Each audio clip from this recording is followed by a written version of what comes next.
نحمد ونصلي على رسوله الكريم أما بعد فأعوذ بالله من الشيطان الرجيم بسم الله الرحمن الرحيم ربي اشرح لي صدري ويسر لي أمري واحلل عقدة من لساني يفقهوا قولي ربي زدني علما ربي زدني علما ربي زدني علما اللهم فقهني في الدين اللهم فقهني في الدين اللهم فقهني في الدين.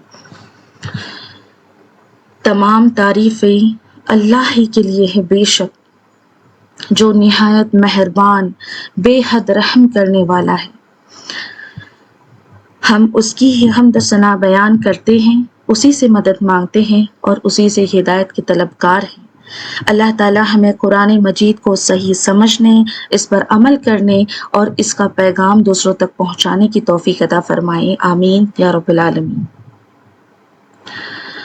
تو آج ہم سورہ بقرہ کے جن مبارک آیات کو سمجھنے کی کوشش کریں گے جن میں اللہ تعالیٰ نے اپنی راہ میں خرچ کرنے کے بارے میں بہت خوبصورت باتیں سکھائی ہیں. ان آیات میں ہمیں بتایا گیا ہے کہ اللہ کی رضا کے لیے خرچ کرتے وقت ہمیں کن باتوں کا خیال رکھنا چاہیے. صرف مال خرچ کرنا ہی کافی نہیں ہے بلکہ ہماری نیت بھی صاف ہونی چاہیے، ہمارا دل بھی اچھا ہونا چاہیے اور جسے ہم دے رہے ہیں اس کی عزت نفس کا بھی خیال رکھنا چاہیے. یہ آیات ہمیں سکھاتی ہیں کہ اللہ کے لیے کیا گیا چھوٹا سا خرچ بھی اگر خلوص کے ساتھ ہو اللہ کی یہاں بہت بڑی قدر رکھتا ہے. تو پچھلی جو آیتیں ہماری گزری اس کا تھوڑا سا ریویژن کرتے ہوئے چلیں گے. تو اس کے آغاز میں ہم نے دیکھے تھے کہ اللہ تعالیٰ نے انفاق فی سبیل اللہ کی فضیلت اور اس کے نتیجے میں پیدا ہونے والی جو روحانی برکت کو ایک مثال کی ذریعے واضح فرمایا. اللہ تعالیٰ فرماتے ہیں کہ اللہ کی راہ میں خرچ کرنے والوں کی مثال ایک ایسے دانے کی سی ہے جسے 7 بالیاں اگی اور ہر بالی میں 100 دانے.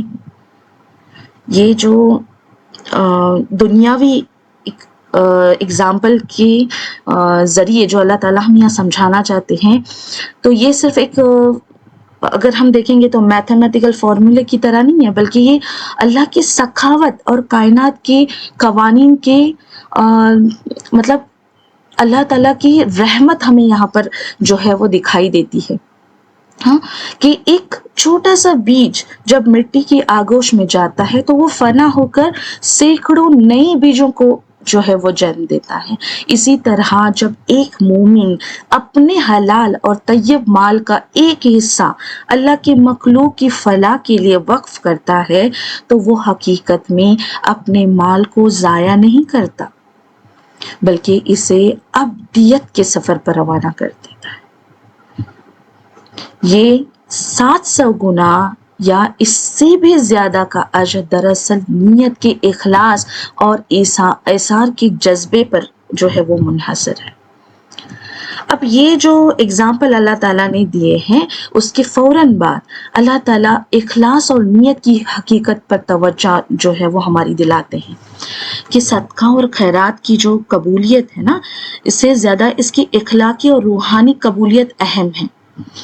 اللہ تعالیٰ یہ واضح فرماتے ہیں کہ جو لوگ اللہ کی راہ میں اپنا مال خرچ کرتے ہیں اور اس کے بعد نہ تو احسان جتاتے ہیں، من ہم نے 2 ورڈ دیکھے تھے یاد ہے، من اور عزا، اور نہ ہی جو سائل ہے اس کے دل کی آزاری کرتے ہیں مطلب کہ عزا، ان کا اجر ان کے رب کے پاس محفوظ ہے.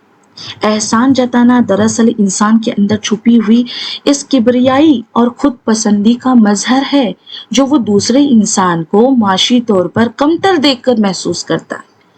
اسلام اس ذہنی رویے کی سختی سے حوصلہ شکنی کرتا ہے کیونکہ کائنات کا اصل مالک اللہ ہے اور دینے والا بندہ محض ایک جو ہے نا یہ عارضی تقسیم کار ہے. دینے والی ذات کس کی ہے؟ بے شک اللہ تعالیٰ کی ہے. اب دیکھیں اللہ تعالیٰ نے اتنی خوبصورت مثالیں بیان کی ہیں پچھلی آیات میں ہم نے دیکھے تھے. پہلی مثال تھی ریاکار کے عمل کی مثال، صفوان علیہ تراب. ہم نے دیکھے تھے کہ اللہ تعالیٰ نے ہمیں ایک ایسی مثال دی جسے مطلب ایسی مثال کے ذریعے سمجھایا کہ ایک پتھر ہے، چمکدار پتھر ہے جس پر مٹی کی ہلکی سی تہ جمی ہوئی ہے. دور سے دیکھنے والا کیا سمجھتا ہے کہ یہاں کھیتی اگ سکتی ہے، مطلب مٹی لگتی ہے نا، سامنے جو دیکھ رہا ہے انسان اسے مٹی لگتی ہے، تو اسے وہ مٹی سمجھ کر اگر اس میں بیج بوتا ہے تو اسے کیا لگتا ہے کہ یہاں پر اچھی کھیتی اگ سکتی ہے. لیکن جب تیز بارش ہوتی ہے تو ساری مٹی جو ہے وہ بہہ جاتی ہے اور نیچے صرف سخت پتھر رہ جاتا ہے. اسی طرح ریاکاری اور احسان جتانے والے اعمال بظاہر نیکی نظر آتے ہیں، مگر قیامت کے دن ان میں کوئی اجر باقی نہیں رہے. جب اللہ تعالیٰ کی جب غصے کی بوچھار ہوگی نا اس پر تو کیا ہوگا، یہ مٹی دھل جائے گی. یہ آیت ہمیں یہ بھی سکھاتی ہے کہ اللہ کے نزدیک عمل کی مقدار سے زیادہ اس کا اخلاص اہم ہے. ممکن ہے کہ ایک معمولی سا صدقہ جو خاموشی سے صرف اللہ کی رضا کے لیے دیا گیا ہو، اللہ کے ہاں پہاڑوں کے برابر اجر رکھتا ہو، جبکہ لاکھوں روپے کا دکھاوے والا صدقہ کیا ہو جاتا ہے، بے قیمت ہو جاتا ہے. اس کے بعد اللہ تعالیٰ نے ہمیں دوسری مثال دی جو ہے وہ جنتن بربوا کی. مخلص مومن کے عمل کی مثال اللہ تعالیٰ نے ہمیں اللہ تعالیٰ فرماتے ہیں کہ ایسا بندہ اس باغ کی مانند ہے جو بلند زمین پر ہو. بلند جگہ کا باغ کیا ہوتا ہے، صاف ہوا، اچھی دھوپ اور بہترین پانی جو ہے وہ پاتا ہے، اس لیے اس کی پیداوار عام باغوں سے کہیں زیادہ اچھی ہوتی ہے. ہم لوگ دیکھتے ہیں نا وہ آسام میں وغیرہ جو چائے کی فصلیں وغیرہ کیسے رہتی ہے، وہ ٹیلے پر، اونچے ٹیلے پر رہتی ہے اور وہاں کی زمین جو ہے بہت اچھی زرخیز ہوتی ہے اور اونچائی پر ہونے کی وجہ سے یہ باغیں جو ہے یہ بہت اچھے جو ہے وہ فصلیں دیتی ہے. تو اب دیکھیں اگر اس پر خوب بارش ہو تو وہ دگنا پھل دیتے ہیں، اور اگر زیادہ بارش نہ بھی ہو اور ہلکی سی فوار بھی اس کو کیا کرتی ہے، تازگی جو ہے وہ دیتی ہے اور اس میں پھل آتے ہیں.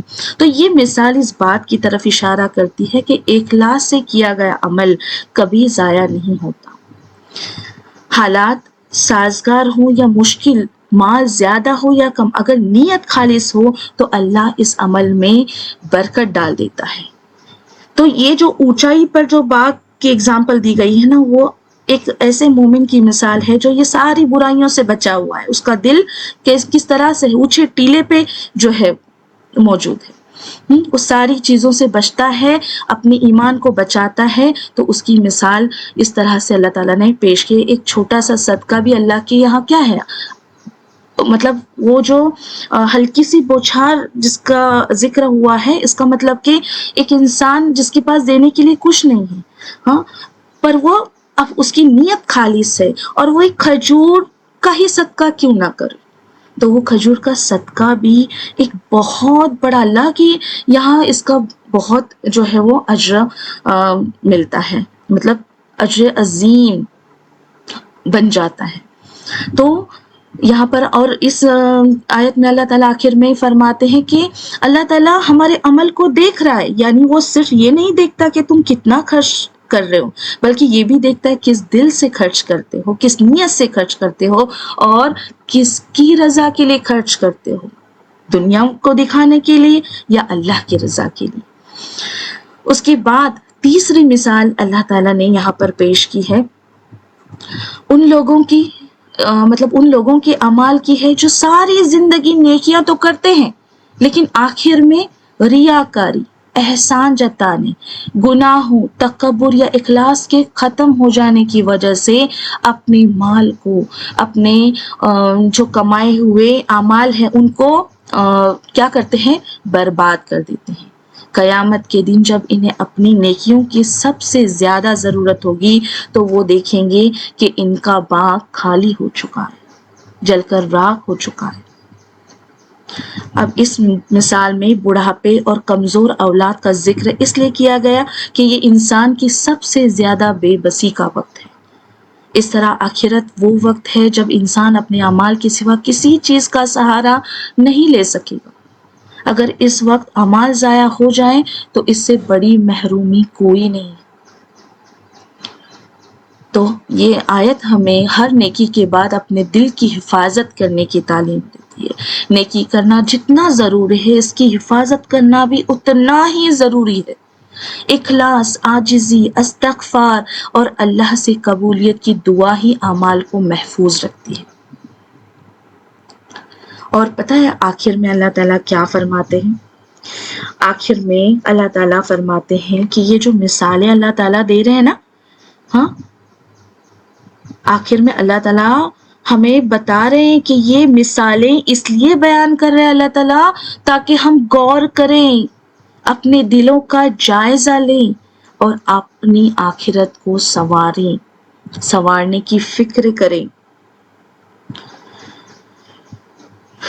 اللہ اکبر۔ دیکھو اللہ تعالیٰ یہاں پر چھوٹی چھوٹی باتیں ہمیں بتا رہے ہیں نا، اور مطلب کس طرح سے ہماری تربیت ہو رہی ہے۔ دیکھیں سسٹرز، الحمدللہ، تو ایک ایک بات ہمیں ذہن میں جو ہے وہ فکس بٹھانی ہے، اور دوسروں کو بھی ان آیتوں کی جو ہے وہ دعوت دینی ہے، بتانا ہے انہیں۔ جب ہم کبھی یہ سب چیزیں دیکھتے ہیں ہمارے سامنے ہوتی تو انہیں بھی یہ باتوں کو سمجھانا ہے۔ اوکے، انشاءاللہ تو کوشش کریں گے۔ اور ابھی آج کی آیتیں جو ہیں آج کی آیتوں کی طرف بڑھتے ہیں، دیکھتے ہیں آیت نمبر 267۔ اب دیکھیں اللہ تعالیٰ آج کی آیتوں میں ہم سے کیا فرماتے ہیں۔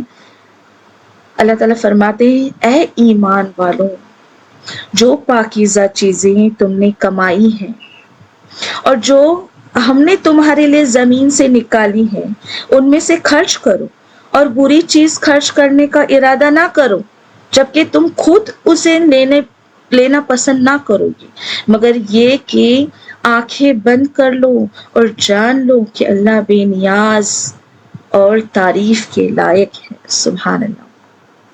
اب دیکھیں ان آیات کو اچھی طرح سمجھنے کے لیے ہمیں اس وقت کے مدینہ منورہ کے حالات کو بھی تھوڑا سمجھنا ہوگا۔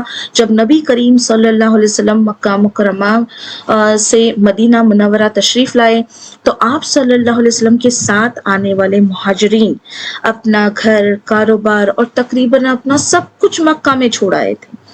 مکہ میں زیادہ تر مہاجرین تجارت کیا کرتے تھے، جبکہ مدینہ کی معیشت زیادہ تر کیا تھی؟ کھیتی باڑی تھی اور کھجور کے باغات پر قائم تھی۔ تو مہاجرین کے پاس نہ زمینیں تھیں اور نہ ہی نیا کاروبار شروع کرنے کے لیے سرمایہ تھا۔ اب اس مشکل وقت میں نبی کریم صلی اللہ علیہ وسلم نے مہاجرین اور انصار کے درمیان جو ہے وہ دوستی کا رشتہ قائم کیا، بھائی چارے کا رشتہ قائم کیا، جس سے مہاجرین کو کیا ہوا؟ فوری سہارا تو ملا، لیکن اپنے پاؤں پر کھڑا ہونا اب بھی ایک بڑا مسئلہ تھا ان کے لیے۔ مدینہ کے انصار نے اپنے مہاجر بھائیوں کے لیے بے مثال قربانیاں دی، انہوں نے اپنے گھر، باغات اور مال تک ان کے ساتھ بانٹ لیے۔ لیکن اس معاشرے میں کچھ ایسے لوگ بھی تھے جو مسلمانوں کے درمیان اتحاد اور محبت کو پسند نہیں کرتے تھے۔ وہ خود اللہ کی راہ میں خرچ کرنے سے بچتے تھے، اور جو مسلمان اپنی استطاعت کے مطابق کچھ بھی اللہ کے لیے پیش کرتے ان کا مذاق اڑاتے تھے۔ اگر کوئی زیادہ مال صدقہ کرتا تو کہتے کہ یہ دکھاوے کے لیے کر رہا ہے، اور اگر کوئی غریب صحابی دن بھر محنت مزدوری کے بعد مٹھی بھر کھجور لے کر آتے تو کہتے کہ اللہ کو اس چند کھجوروں کی کیا ضرورت ہے۔ مدینہ کے باغات میں مختلف قسم کی کھجوریں پیدا ہوتی تھی، مطلب یہ ایک مرحلہ تھا۔ اور اب دوسرا یوں تھا کہ جب کھجوروں کی فصل تیار ہوتی تو انصار اپنے باغات سے کھجوروں کے خوشے لا کر مسجد نبوی کے قریب لٹکا دیتے تھے تاکہ اصحاب صفہ اور دوسرے ضرورت مند لوگ اپنی بھوک کے وقت ان میں سے کھجوریں لے سکیں۔ لیکن بعض لوگ صدقہ دیتے وقت اچھی چیز کے بجائے خراب، سوکھی یا کم معیار کی کھجور لے آتے تھے۔ شاید وہ یہ سمجھتے تھے کہ چونکہ یہ غریبوں کے لیے ہے اس لیے جو چیز خود استعمال نہیں کرنی وہ دے دینا کافی ہے۔ اب اللہ تعالیٰ نے اس سوچ کی اصلاح فرمائی اور بتایا کہ اللہ کی راہ میں وہ چیز دینی چاہیے جو انسان خود بھی پسند کرتا ہو۔ اللہ تعالیٰ ہمیں یہ نہیں سکھاتا کہ مال ہی انسان کا اصل قدر ہے۔ مال اللہ کی طرف سے ایک آزمائش بھی ہے اور ایک امانت بھی۔ جب انسان مال کو اللہ کی نعمت سمجھ کر استعمال کرتا ہے تو وہ اس کے ذریعے بھلائی کرتا ہے، لیکن جب مال انسان کے دل میں غرور اور خود پسندی پیدا کر دے تو یہی مال اس کے لیے نقصان کا سبب بن جاتا ہے۔ اب ان آیات کے ذریعے اللہ تعالیٰ ہمیں یہ سمجھاتے ہیں کہ اصل مالک وہی ہے، ہمارے پاس جو کچھ ہے وہ اللہ کی عطا ہے اور ہم اس کے مال کے صرف نگہبان ہیں، اس لیے اللہ کی راہ میں دیتے وقت ہمیں وہی چیز دینی چاہیے جو پاکیزہ ہو، اچھی ہو اور دل سے دی ہو۔ تو اب دیکھیں آیت نمبر 267 میں یہاں پر صدقے کی قبولیت کے لیے نیت کے ساتھ ساتھ مال کا حلال اور بہترین معیار کا ہونا بھی لازمی شرط ہے۔ اللہ تعالیٰ ردی اور ناقص چیزیں قبول نہیں فرماتا، کیوں؟ کیونکہ وہ خود پاکیزہ ہے اور پاکیزگی کو پسند فرماتا ہے۔ اب دیکھیں اللہ تعالیٰ یہاں جو پکار لگا رہے ہیں، اے ایمان والو۔ اب غور کریں، اللہ تعالیٰ نے خطاب کے لیے ایمان کو بنیاد بنایا ہے نا یہاں پر۔ ہاں، یہ اس بات کی طرف اشارہ ہے کہ اللہ کی راہ میں بہترین مال دینا ایمان کا تقاضا ہے۔ اگر ایمان سچا ہے تو بندہ اپنے پیارے مال کو قربان کرنے سے کبھی نہیں کترائے گا۔ اس کے بعد اللہ تعالیٰ یہاں پر طیبات کا ورڈ استعمال کرتے ہیں۔ اب طیبات سے مراد وہ چیزیں ہیں جو حلال طریقے سے کمائی گئی اور معیار کے اعتبار سے بھی عمدہ اور پاکیزہ ہوں۔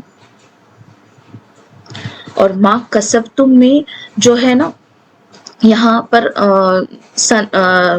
یہ جو ورڈ استعمال کیا گیا ہے، اس کا مطلب کیا ہے کہ اپنی کمائی ہوئی پاکیزہ چیزوں میں سے خرچ کرو، مطلب کہ جو محنت مزدوری سے حاصل ہونے والی تمام جائز آمدنیاں یہاں پر جو ہے اس میں شامل ہے۔ اب دیکھیں آگے اللہ تعالیٰ فرماتے ہیں کہ وَمِمَّا أَخْرَجْنَا لَكُم مِّنَ الْأَرْضِ، مطلب کہ اور اس میں سے جو ہم نے تمہارے لیے زمین سے نکالا، جیسے کہ ابھی ہم دیکھتے ہیں کہ پیٹرول ہے، گیس ہے، سونا، مطلب جو بھی امداد مدنیہ جو ہیں جو زمین سے ہمیں ملتی ہیں، اللہ تعالیٰ یاد دلاتے ہیں کہ جو کچھ یا جو اناج ہے، ہاں تم یہ جو کما رہے ہو نا، جو زمین سے نکل رہا ہے، اس کا حقیقی خالق اور مالک اللہ ہے، لہٰذا اس کی دی ہوئی امانت میں سے خرچ کرنے میں بخل کیسا، کنجوسی کیسی۔ اس کے بعد اگلے حصے میں اللہ تعالیٰ تیمم کا ورڈ استعمال کرتے ہیں، ہاں، جس کی لغوی معنی ہے قصد اور ارادہ کرنا، یعنی جان بوجھ کر اپنے مال میں سے خراب، ردی اور فالتو اشیاء کو صدقے کے لیے نہ چھانٹو، مطلب ایسی چیزیں دینے کا ارادہ نہ کرو جو چیزیں کیا ہے معیار کے لحاظ سے انتہائی ناقص ہو۔ پھر آگے اللہ تعالیٰ یہاں پر تغمیدو، مطلب کہ اغماس کا مطلب آنکھیں بند کر لینا یا نظر انداز کرنا ہے۔ اللہ تعالیٰ انسان کے ضمیر کو یہاں پر دیکھو نا جھنجھوڑتے ہوئے فرماتے ہیں کہ اگر یہی ردی چیزیں تمہیں کوئی قرض یا ہدیے میں دے تو تم اسے کبھی قبول کرو گے؟ الا یہ کہ مروت، شرم یا چشم پوشی سے کام لے کر جو ہے نا جو مطلب ایسی چیزیں ہیں نا جو کیا کرتی ہیں، اپنے لیے تم پسند نہیں کر سکتے، جو بری چیزیں ہیں یا مطلب کہ جس چیز کو لینے سے انسان شرم محسوس کرتا ہے، ایسی چیز کیا تم لینا پسند کرو گے؟ نہیں۔ تو اس لیے اسے اپنے رب کے نام پر دوسرے انسان کو کیسے تم دے سکتے؟ تو یہ دینا اس طرح سے جائز نہیں ہے۔ اور اللہ تعالیٰ کہتے ہیں کہ اور جان لو کہ بے شک اللہ بے نیاز تعریف کے لائق ہے۔ غنی کا مطلب ہے کہ اللہ تمہارے صدقات کا محتاج نہیں ہے۔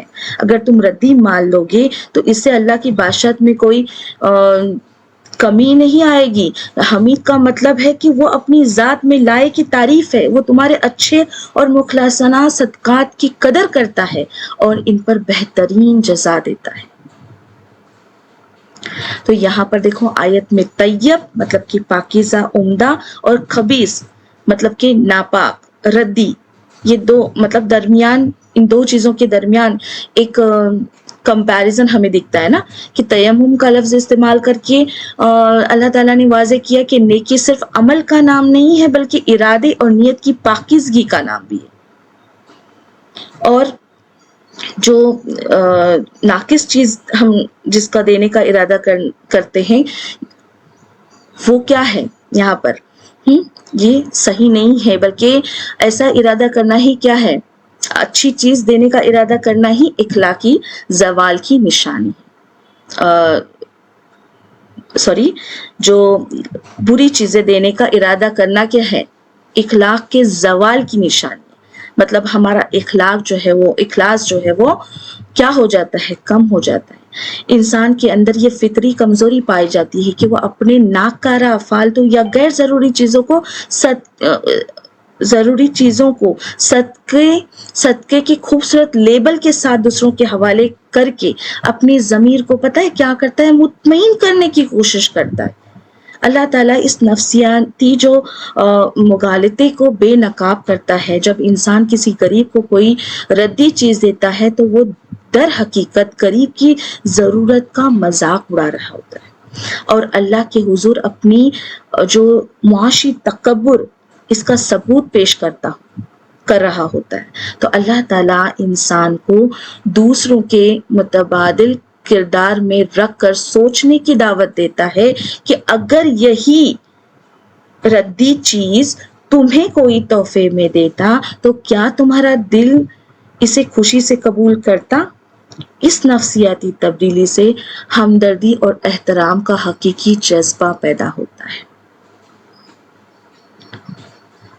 تو دیکھیں یہاں پر آج کل ہوتا ہے نا، اکثر گھروں میں الماریوں کی صفائی کے وقت جو کپڑے پہننے کے قابل نہیں رہتے انہیں کیا کیا جاتا ہے، غریبوں کو دے دیا جاتا ہے. ہاں، یا تو پھر شادیاں اور پارٹیاں ختم ہونے کے بعد بچا ہوا، باسی یا خراب ہونے کے قریب جو کھانا مطلب ہوتا ہے وہ کیا کرتے ہیں، ملازمین یا خیراتی داروں کو جو ہے وہ بانٹا جاتا ہے. ہاں، تو یہ سب چیزیں ان کا ہمیں دھیان رکھنا ہے کہ یہ چیزیں جو ہم نہیں کھا سکتے، جو ہم نہیں پہن سکتے، وہ ہمیں جو ہے وہ نہیں دیں، بلکہ ایسا دو کہ سامنے والا خوش ہو جائے. اس کے بعد دیکھو آگے یہاں پر آیت نمبر 268 میں اللہ تعالی فرماتے ہیں کہ شیطان تمہیں مفلسی کا خوف دلاتا ہے اور تمہیں بے حیائی اور بخل کا حکم دیتا ہے، جبکہ اللہ تم سے اپنی طرف سے بخشش اور فضل کا وعدہ کرتا ہے اور اللہ بڑی وسعت والا، سب کچھ جاننے والا ہے. اب دیکھیں آگے یہاں پر اللہ تعالی جب بھی کوئی شخص اللہ کی راہ میں مال دینے لگتا ہے تو شیطان اس کے دماغ میں کیا کرتا ہے پتہ ہے، مستقبل کے مطلب فیوچر کے اندیشے پیدا کرتا ہے. اگر تم نے یہ رقم دے دی نا تو تمہارے پاس بچوں کی فیس، بیماری کے اخراجات یا گاڑی کی جو قسط ہے، ہاں، یا گھر کی قسط ہے، اس کے لیے پیسے کم پڑ جائیں گے. ایسے کئی وسوسے وہ ہمارے دماغ میں ڈالتا ہے اور یہ خوف جو ہے نا یہ انسان کو بخل کی طرف جو ہے وہ ڈھکیلتا ہے.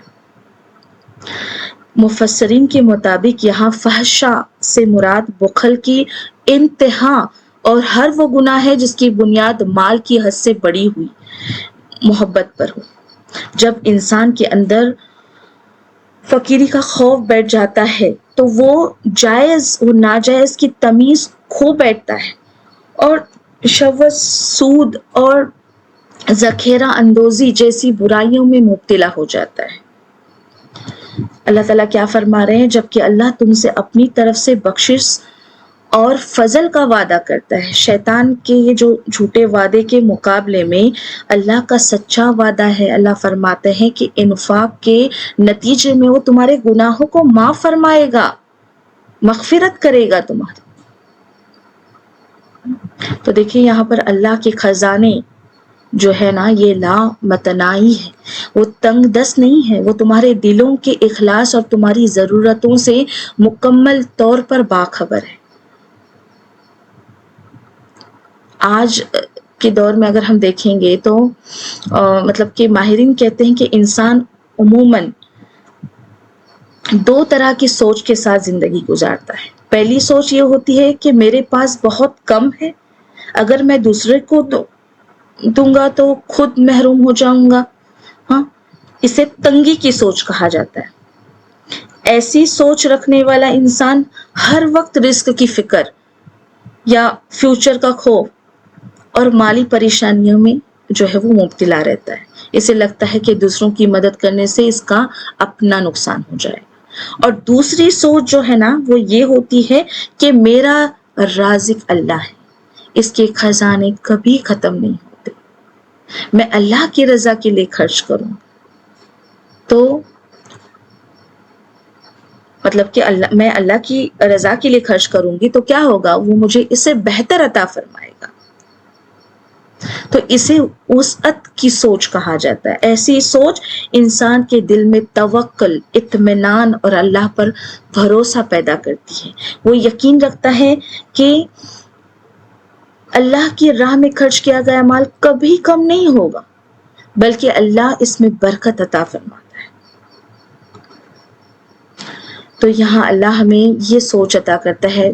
لیکن شیطان انسان کے دل میں یہ خوف ڈالتا ہے کہ اگر تم خرچ کرو گے تو فقیر ہو جاؤ گے، ہاں مطلب تمہارا جو مال ہے وہ کم ہو جائے گا. جبکہ اللہ تعالیٰ اپنے بندوں کو اپنی فضل، اپنی رحمت اور اپنی بے پایہ نعمتوں کی امید دلاتا ہے.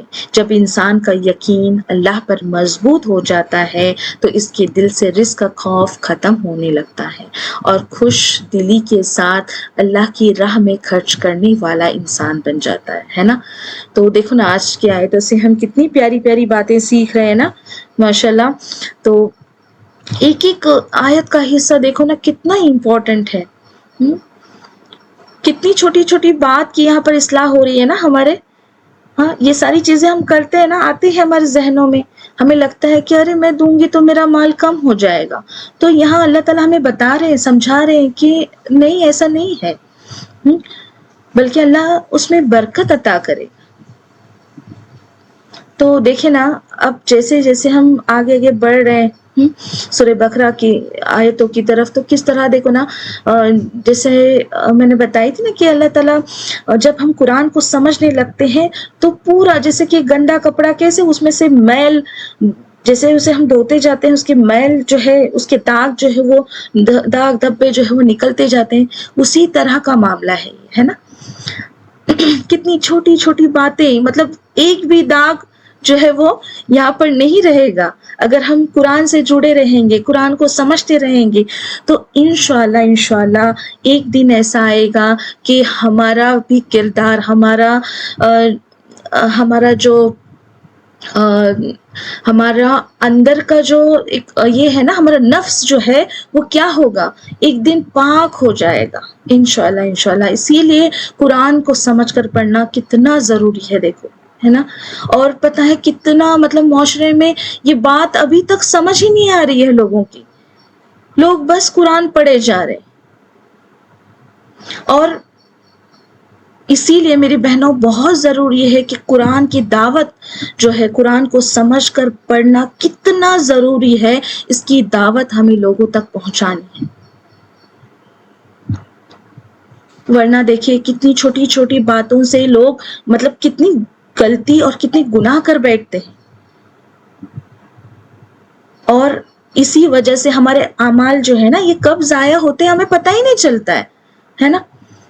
ہم تو سمجھتے ہیں کہ ہم نیکیاں کر رہے ہیں اور ہم جو ہے اپنے اعمال نامہ جو ہے بھر رہے، لیکن ہمیں پتہ ہی نہیں کہ اسے کب سوراخ ہوگا اور وہ سب جو نیکیاں ہیں وہ ضائع ہو جائے گی.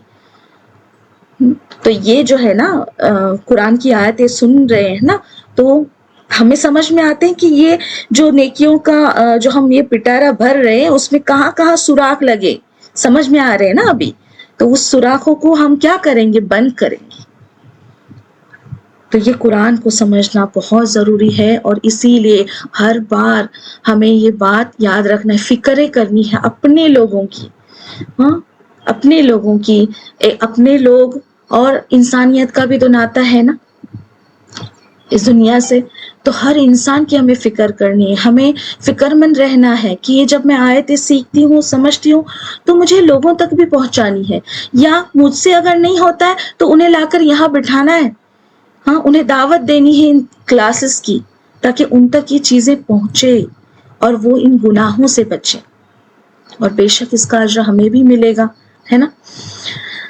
اور اگر ایک انسان بھی ان آیتوں کو سمجھنے والا بن جائے اور ان پر عمل کرنے والا بن جائے تو انشاءاللہ یہ ہمارے لیے صدقہ جاریہ بھی ہوگا، ہے نا. تو دیکھیں یہاں پر اگلی آیت کی طرف آتے ہیں ہم، آیت نمبر 269 کی طرف. تو دیکھیں 269 میں اللہ تعالیٰ کیا فرماتے ہیں؟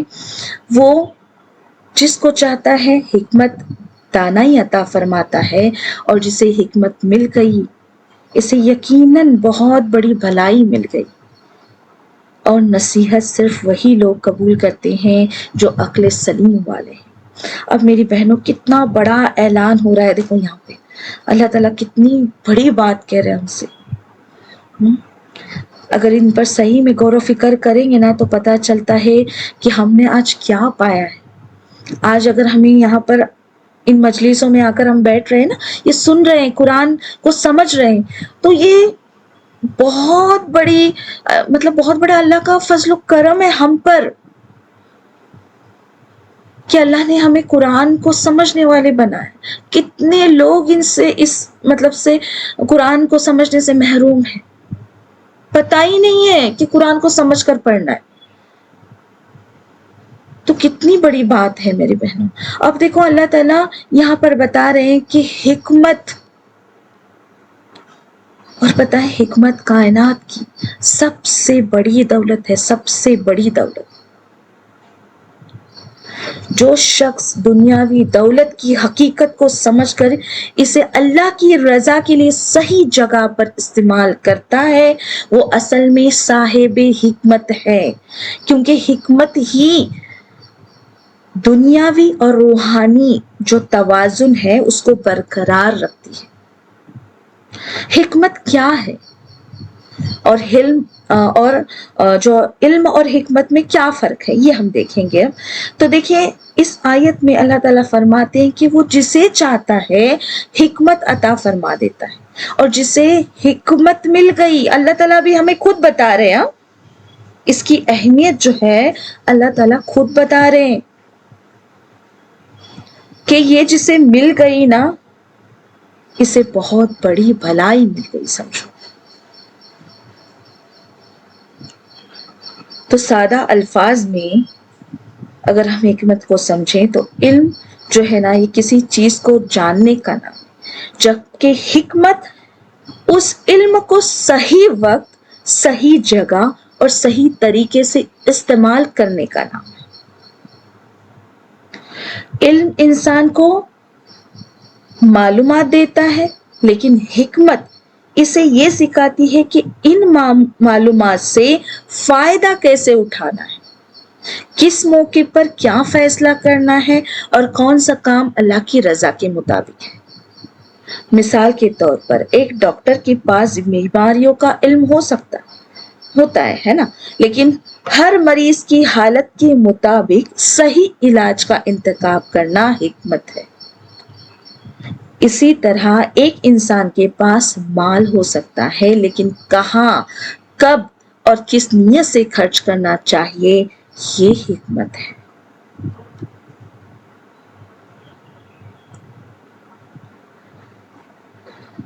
تو یہاں پر سیدنا عباس رضی اللہ تعالیٰ عنہ حکمت سے مطلب ان کا قول ہے کہ حکمت سے مراد قرآن مجید کا فہم، ناسخ اور منسوخ کا علم ہے اور حلال حرام کی پہچان ہے۔ امام ابن کثیر رحمۃ اللہ علیہ حکمت سے مراد ان کے لیے ایسا نافع علم ہے جو انسان کو صالحہ عمل کی طرف راغب کرے۔ امام قرطبی رحمۃ اللہ علیہ کے نزدیک حکمت وہ صفت ہے جس کے ذریعے انسان حق اور باطل کے درمیان تمیز کرتا ہے اور زندگی کے فیصلوں میں اعتدال اختیار کرتا ہے۔ امام ابن تیمیہ اور ابن القیم حکمت کا مطلب یہ بتاتے ہیں کہ ہر کام کو اس کے مناسب وقت پر اس کے مناسب طریقے سے انجام دینا، اور ہمارے رسول صلی اللہ علیہ وسلم کی پوری زندگی حکمت کا بہترین نمونہ تھی۔ آپ صلی اللہ علیہ وسلم نے صرف لوگوں کو حکمت کی تعلیم ہی نہیں دی بلکہ اپنی پوری زندگی میں اسے عملی طور پر اختیار بھی فرمایا۔ پھر وہ دعوت اسلام پیش کرنے کا انداز ہو، لوگوں سے گفتگو ہو، اختلافات کا حل ہو، فیصلے کرنا یا مال کی تقسیم ہو، ہر معاملے میں آپ صلی اللہ علیہ وسلم نے اعتدال، انصاف، نرمی اور دور اندیشی کا راستہ اپنایا۔ آپ صلی اللہ علیہ وسلم ہر انسان کے مزاج، حالات اور ضرورت کو سامنے رکھ کر بات فرماتے تھے۔ جہاں نرمی کی ضرورت ہوتی وہاں نرمی فرماتے، اور جہاں سختی کی ضرورت ہوتی وہاں حکمت کے ساتھ سختی اختیار کرتے۔ اس لیے آپ صلی اللہ علیہ وسلم کی دعوت لوگوں کے دلوں میں اترتی چلی گئی۔ اسی طرح جب مال تقسیم فرماتے تو کبھی کسی کے دل کو توڑنے کے بجائے اس کی دلجوئی فرماتے، کبھی نئے مسلمان کے حوصلہ افزائی کے لیے اسے زیادہ عطا کرتے تھے۔ جو نیو مسلم ہوتے تھے نا، انہیں کبھی زیادہ دیتے تھے، اور کبھی کسی مضبوط ایمان والے کو کم دے کر اس کے ایمان پر بھروسہ کراتے تھے۔ بظاہر یہ فرق نظر آتا تھا، لیکن حقیقت میں ہر فیصلہ مکمل حکمت، عدل اور مصلحت پر مبنی ہوتا تھا۔ اسی لیے اللہ تعالیٰ نے قرآن مجید میں آپ صلی اللہ علیہ وسلم کے بارے میں فرمایا کہ آپ لوگوں کو کتاب اور حکمت کی تعلیم دیتے ہیں۔ رسول اللہ صلی اللہ علیہ وسلم کی سیرت ہمیں یہ سبق دیتی ہے کہ حکمت صرف علم کا نام نہیں بلکہ ہر موقع پر اللہ کی رضا کے مطابق بہترین فیصلہ کرنے کا نام ہے۔ یہی حکمت انسان کو کامیاب، دائی، بہترین رہنما اور اچھا انسان بناتی ہے۔ تو یہاں اللہ تعالیٰ نے ہمیں کیا بتایا کہ وہ جس کو چاہتا ہے حکمت دانائی عطا فرماتا ہے، اور جسے حکمت مل گئی اسے یقیناً بہت بڑی بھلائی مل گئی۔ اور اللہ تعالیٰ یہ بھی فرماتے ہیں کہ اور نصیحت صرف وہی لوگ قبول کرتے ہیں جو عقل سلیم والے ہیں۔ اب آگے بڑھتے ہیں، آگے آیت نمبر 270 کی طرف۔ اب دیکھیں اللہ تعالیٰ فرماتے ہیں، اور تم جو کچھ بھی خرچ کرو یا کوئی منت نظر مانو، یقیناً اللہ اسے خوب جانتا ہے اور ظالموں کا کوئی مددگار نہیں ہوگا۔ اب دیکھیں نظر یا منت کیا ہے۔ اللہ تعالیٰ اس آیت میں نظر یعنی منت کا بھی ذکر فرما رہے۔ نظر کا مطلب یہ ہے کہ انسان اللہ تعالیٰ سے دعا کرتے ہوئے یا کوئی نعمت ملنے پر اپنے اوپر ایسی عبادت لازم کر لے جو پہلے اس پر فرض نہیں تھی۔ مثلاً کہ کوئی کہے اگر اللہ تعالیٰ میری یہ دعا قبول فرما دے تو میں 2 نفلی روزے رکھوں گی، اتنی رقم صدقہ کروں گی، یا 2 رکعت نفل ادا کروں گی۔ یہ بات یہاں پر اچھی طرح سمجھ لینی چاہیے کہ نظر کا مطلب اللہ تعالیٰ سے کوئی سودا کرنا نہیں ہے، اور نہ ہی یہ عقیدہ رکھنا درست ہے کہ نظر خود ہماری مشکل دور کر دے گی یا ہماری تقدیر بدل دے گی۔ تقدیر کا فیصلہ صرف اللہ تعالیٰ کے ہاتھ میں ہے۔ وہی اپنے علم، اپنی حکمت اور اپنی رحمت کے مطابق ہر معاملے کا فیصلہ فرماتا ہے۔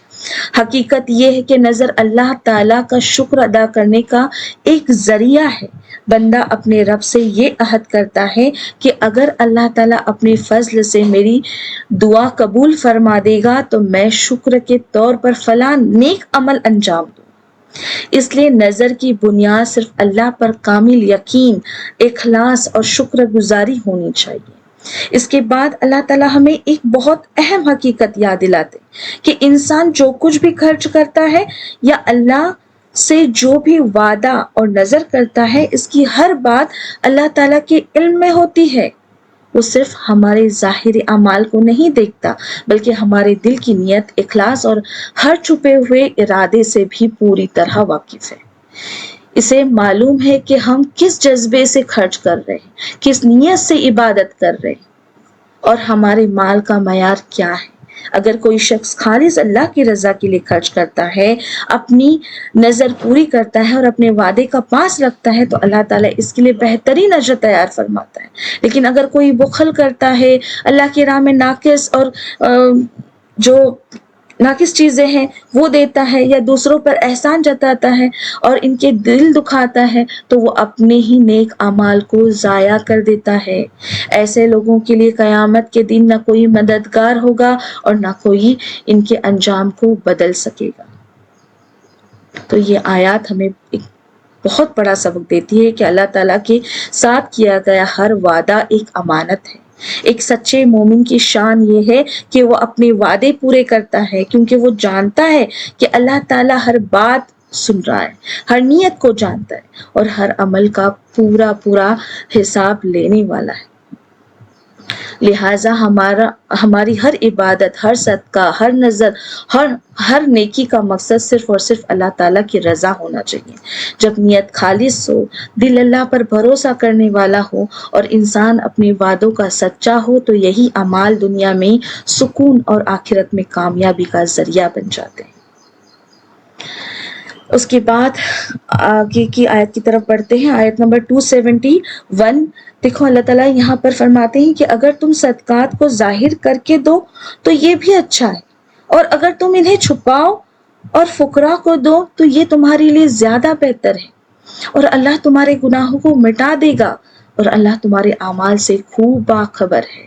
اب دیکھیں یہاں پر دو صدقات کی بات ہو رہی ہے، اعلانیہ صدقہ اور پوشیدہ صدقہ، اور بتایا گیا ہے کہ اعلانیہ صدقہ بہتر ہے یا پوشیدہ۔ اب دیکھیں اللہ تعالیٰ اس آیت میں ہمیں صدقہ کرنے کے جو یہ دو طریقے بتا رہے ہیں، یہ کون سے ہیں؟ اعلانیہ صدقہ اور دوسرا کون سا ہے؟ پوشیدہ صدقہ۔ دونوں اپنی اپنی جگہ درست ہیں، لیکن یہ اس بات پر منحصر ہے کہ مقصد کیا ہے اور حالات کیسے۔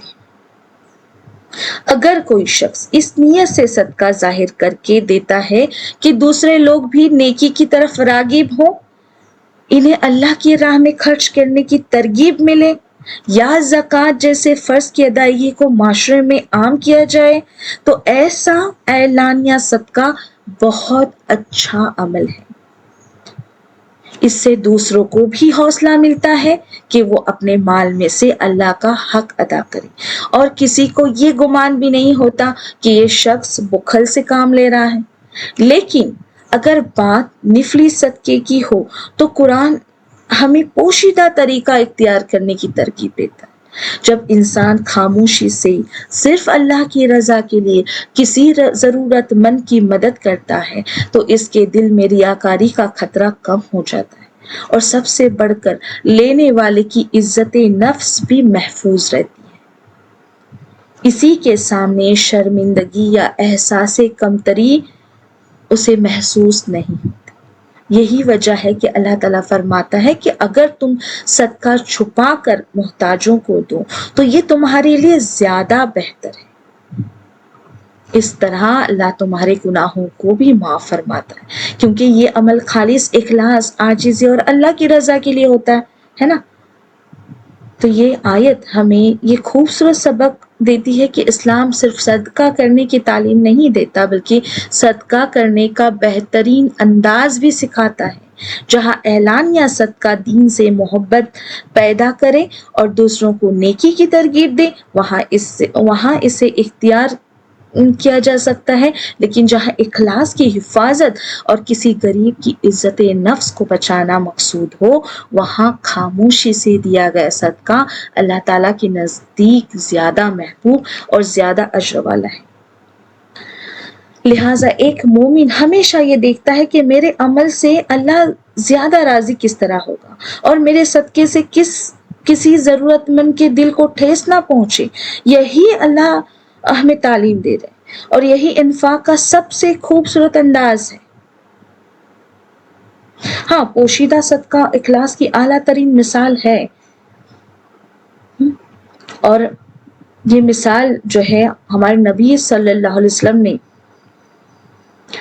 جو ہے وہ پوشیدہ صدقے دینے کی ایسی فضیلت بیان فرمائی ہے جو ہر مومن کے دل کو چھوتی ہے۔ دیکھو، آپ صلی اللہ علیہ وسلم نے فرمایا کہ قیامت کے دن جب سورج بہت قریب ہوگا اور کسی کو کہیں سایہ نہیں ملے گا، اس وقت اللہ تعالیٰ 7 خوش نصیب لوگوں کو اپنے عرش کے سائے میں جگہ عطا فرمائے گا۔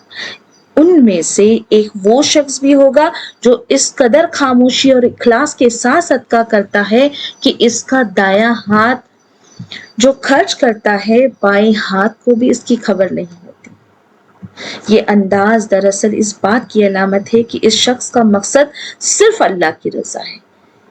اسے نہ لوگوں کی تعریف چاہیے، نہ شہرت، نہ واہ واہ، بلکہ وہ صرف اپنے رب کی خوشنودی حاصل کرنا چاہتا ہے۔ یہی خالص اخلاص ہے اور یہی وہ عمل ہے جسے اللہ تعالیٰ بہت پسند فرماتا ہے۔ اب دیکھو یہاں پر غور کیجئے، جس شخص کی مدد کی جا رہی ہو شاید اپنی مجبوری چھپانا چاہتا ہو، لیکن اس کی غربت کو دنیا کے سامنے دکھا دیا جاتا ہے نا، اس سے اس کی عزت نفس مجروح ہو جاتی ہے اور اس کی مجبوری ایک تماشا بن جاتی ہے۔ اسی لیے اللہ تعالیٰ ہمیں یہاں پہ سکھاتے کہ ضرورت مند کی مدد اس طرح کرو کہ اس کی عزت بھی محفوظ رہے اور تمہارا اخلاص بھی۔ تو دیکھو کتنے خوبصورت انداز میں ایک چیز اللہ تعالیٰ ہمیں بتا رہے ہیں۔ تو